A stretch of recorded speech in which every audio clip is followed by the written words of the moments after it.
Shalom yang saya hormati Ibu Guru dan yang saya sayangi teman-teman sekalian.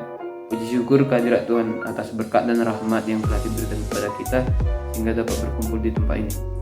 Nama saya Christian Triasian Tanjung dari kelas 9A akan membawakan pidato yang berjudulkan Waspada Media Sosial.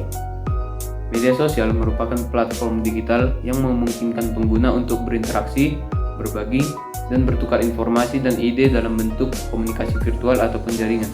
Tanpa media sosial, maka komunikasi antara manusia saat ini akan menjadi sedikit lebih sulit.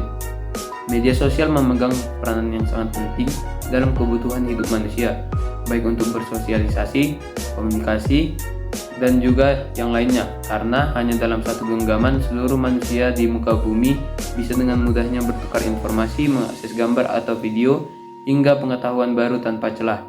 Dari anak kecil hingga dewasa, hampir semuanya bisa mengakses dan memiliki sosial media dengan mudah. Sosial media yang kita ketahui diantaranya adalah Instagram, Twitter, YouTube, TikTok, Facebook, WhatsApp, dan lain sebagainya. Terkadang dalam menggunakan media sosial sering membuat kita lupa diri. Oleh sebab itu kita harus berhati-hati dalam menggunakan sosial media karena informasi yang tersedia bukannya hanya yang positif, melainkan juga banyak yang negatif ataupun tidak benar-benar ada. Kita juga harus berhati-hati dalam menggunakan media sosial karena banyak orang-orang yang jahat di luar sana yang tega mengambil data diri kita untuk dijual, pinjaman online, dan pengancaman.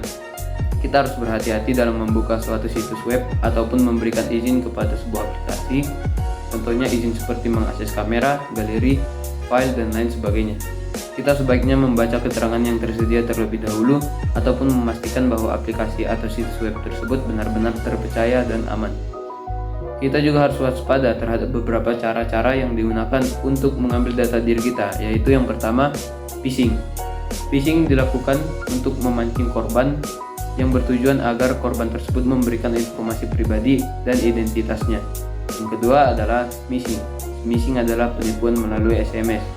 Yang ketiga adalah phishing. Phishing adalah penipuan melalui telepon. Yang keempat adalah peretasan atau usaha untuk menyusup ke sistem komputer tanpa izin. Yang kelima adalah skimming, yaitu kejahatan siber yang dilakukan dengan menyalin informasi pada magnetic strip atau ATM secara ilegal. Yang keenam adalah cyber sabotage and extortion, yaitu kejahatan cyber yang digunakan dengan memasukkan virus ke internet. Dan yang ketujuh adalah web forgery atau web phishing, yang dimana adalah kejahatan cyber yang bertujuan untuk menyerupai website yang asli. Jadi ini adalah penipuan atau fake website.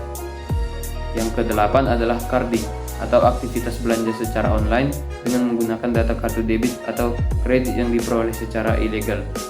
Yang kesembilan adalah pemalsuan identitas, yaitu pelaku mengambil identitas seseorang dari media sosial seperti foto, nama, dan informasi lainnya kemudian memanfaatkannya untuk melakukan tindakan kriminal. Dan yang terakhir atau yang ke-10 adalah cyber terrorism atau kejahatan yang mengganggu atau membuat kerusakan terhadap suatu data di jaringan komputer.